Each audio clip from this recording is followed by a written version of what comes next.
we are going to go through fullbacks. As we said, we mentioned the top of the muffin, the icing, the Yogo mix. I am very, very excited about this today and what we've done. And I think what makes it even more interesting nowadays, Timbo, fullback's always been good to talk about. But now that we have the flex, I'm sure a lot of people will be looking at a fullback in the flex, makes it even more of an interesting conversation. So what we've done, we're obviously gold subscribers. So we have gone through and done the coach's choice in the fullback column. So we're going to go down that list. Now, there are a couple of guys that are going to feature in here that are dual positions. So for those of you that are new to Supercoach, if you're able to get a fullback that's dual position, most of the time they'll be CTW. You'll pick them at CTW, so they won't actually be in our fullback slot. So we're going to leave those guys out. So we're just going to go through the straight fullbacks essentially based on the ownership from you guys and talk about each of them. Anything else you want to chuck in there, Timbo? No, only that, we're going to... Anyone that's like dual... There's a few dual CT dub fullbacks in this. We're not going to touch on them because... Honestly, they're just more relevant to the CT dub chat. Yep. That's it. Yeah, for sure. All right. So, obviously, number one, we got Tom Chester. He's dual position. We're going to leave him out in the cold, but my God, I hope he is picked for the Cowboys. He'll be a good CTW chat later on. Number two, Timbo at 48.7% as it stands right now. My boy, Keano Kini, he's at 495K. I'm looking at fullback as I've got 3 spots, including my flex. I am hyper confident.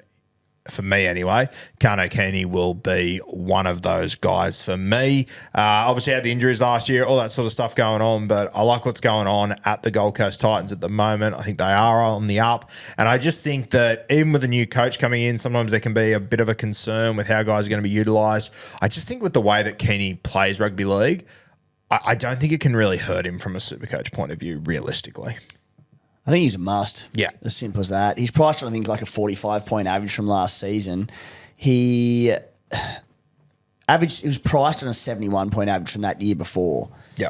And he just, 72 points, sorry, in 2024. Like, he's a bargain. He bust tackles. He has a ton of runs. The Titans defensively have been poor for a number of years. They've always been bad to put on points. There's a lot of good attacking weapons in there. Keano Kini's at the forefront of that. Yeah, I just think at the price tag, I think he's a must. I don't think he's a season keeper because of the caliber of fullbacks in the game. Yep. But a player that's not going to be impacted by Origin, every chance he averages 70 plus, he could be. I don't think he will, but... Yeah, I just think he makes 200, 250K, play him every week, happy days. Yeah, I think that's perfect. I don't think he will be a keeper either, but as we said, priced at about a 45-point average. If you just have a look at the 3 games that he played last year for 80 minutes, he went 62, 68. Those 62 and 68 are in the first few weeks of the season where we know fullbacks in these, high-scoring positions, they're not going to score as many points. Then in the last round, when he finally got to play fullback for a game, he scored 85. So, and the other games where he was chucked on the wing and played for 15 minutes, all that sort of stuff. If you even just have a look at his points per minute, still at 0.88. Yeah, well, it's fucking unreal. In the 3 80-minute games he did play last year, he averaged 71.6, which was in line with that 72 average the year prior. So I think you're looking at worst case a 60-point average. Yep. Absolute worst case 55. You're still making coin.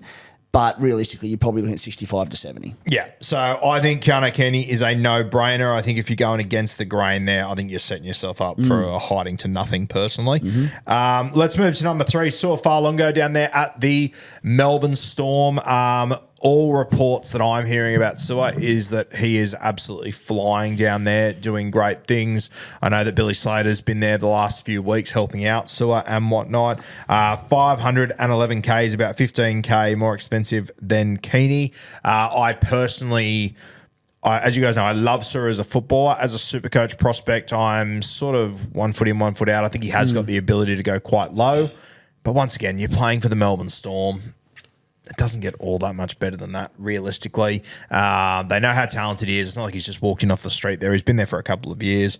I'm not 100% sure if he's going to be in my team, if I'm completely honest, but he's definitely going to be in the consideration. What are you thinking with Sua? Pre-season watch. Yeah. Yeah, see how he looks, because he's obviously spent a lot of time probably training on the wing at the Storm as well with Pappenhausen around, but he'll get the full pre-season at fullback now, working on these combinations, and at 511k, he's very cheap. Like, put it this way, he was a chance to get dual CT dub fullback. He didn't, which I like, because if he was a CT dub, I think he'd near be 100% owned among serious super coaches. Fullback just throws a bit of a spanner in the works. So if he comes out and lights up the trials, which it's Sua, like he probably will. Yep. There's a chance I start with him. I don't have him at the moment. I've gone down a different sort of route, but he has my interest. I'll tell you what is going to be good fun. I think the Melbourne Storm's second trials on the Sunshine Coast against the Titans, I reckon because of the changes Melbourne Storm have had to their system, I reckon they'll probably go close to full strength for that trial.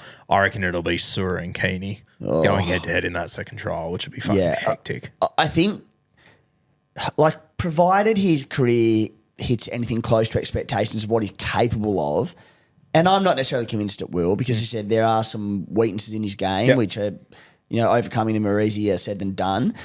But he could explode into a Supercoach superstar in the next few years.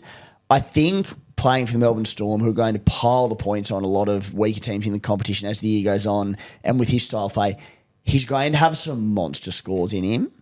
But, early on in the year, defence has been a little bit tighter, working on his combinations. I don't know if it'll happen straight away, but, big watch.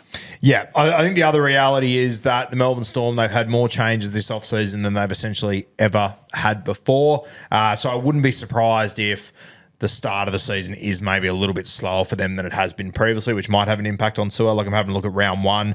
They play Parramatta. I think with all this Lomax stuff going on, I'll be fucking shocked if Parramatta don't pack their boots for that game.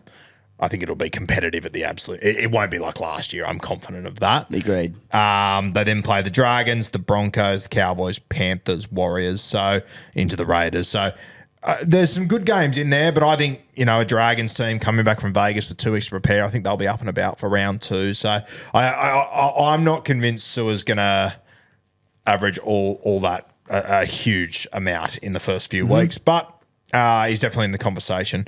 Your boy, Reece Walsh, 835k, currently owned by 18%. It's a lot of bicky to... When I look at it, I go, fuck, 835k, a lot of money to pay. But then I look on the flip side, I go, well, he was averaging 130 towards the back end of the season. Maybe it's actually a fucking bargain. I once again, I come back to the start of the season tends to be a little bit tighter. Brisbane are now the hunted. I'm probably looking in other directions. What are you feeling with Reece Walsh? Very interested. I mean, I think do your best, and this is probably advice to myself as well, but wipe out the back end of the season from your memory, because it's just not going to start like that. They're not going to be putting 40 to 50 on teams. He was throwing caution in with everything he did. I think they might be a little bit more reserved to start the season under Madge, and they'll be like, all right, let's get back to basics.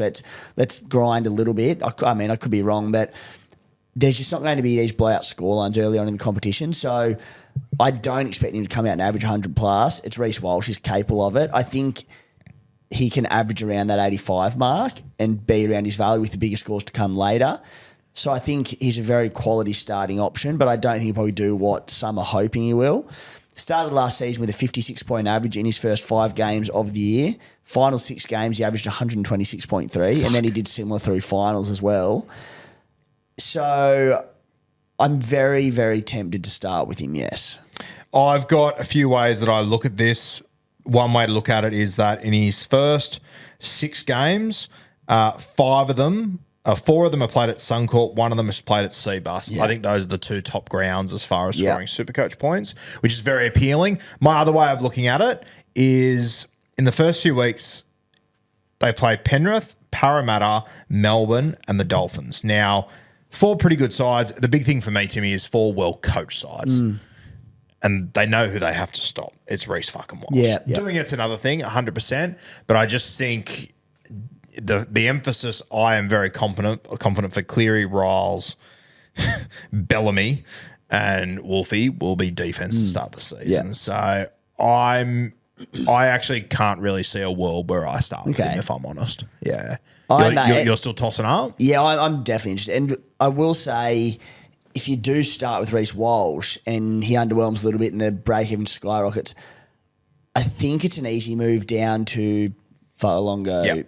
Let's say you don't have Kini. Like, Tom Trebojevic is 140-odd-K cheaper. If he comes out and lights up sort of thing, like, you can do that very easily. Yep. On the flip side, if Walsh does come out and light up, which he could, and people are scrambling to him, and you've got 3 sort of mid-range around that 500-600K, it's a fair bit of money to find to get him in.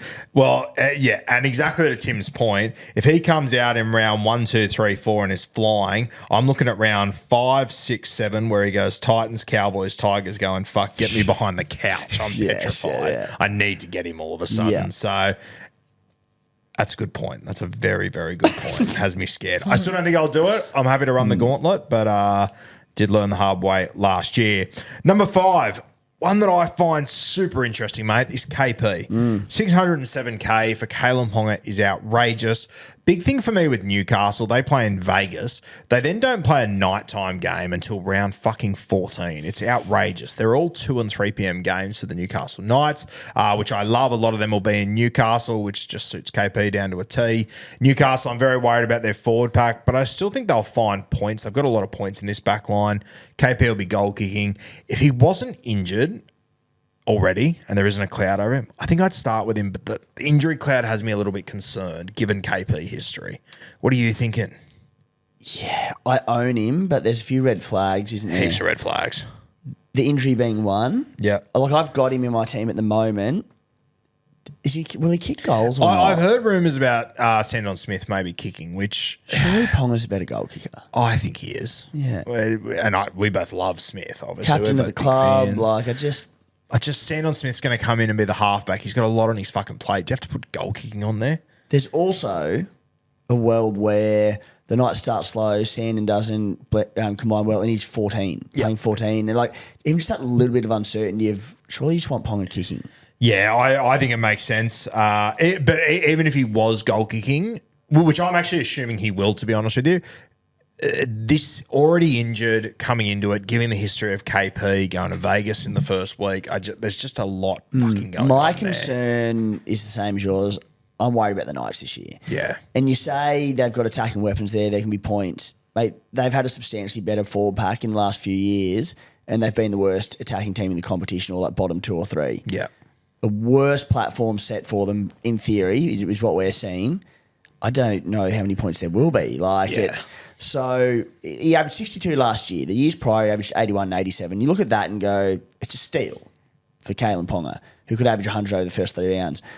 It just, as I said, red flags. Does he goal kick? Come in like interrupted preseason. How are the Knights going to be? The Vegas travel. There are a few things lining up that have me a little bit worried that. Again, he's an easy enough watch the first 2 rounds and pick him up round 3 if need be. But, yeah, he's in for now, but far from locked. Yeah, I would love to. I don't think we're going to see him in trials too, is the other thing. I think it's going to be Vegas. Yeah. We just have to make a decision. I will say this. They uploaded some content yesterday of him and Dylan Brown in their vertical striped jerseys, and the boys look very fuckable. They're looking great. Those jerseys are hectic. The shorts are a perfect combo. KP's looking unreal. Well, that's unusual. Yeah, but mate, why don't you see these photos? Yeah, right. It was. You shared them. Have you seen them? You shared them on your stories. I did. Yeah, I knew right? you were a fan. Yeah, big fan. I knew you were Huge a fan.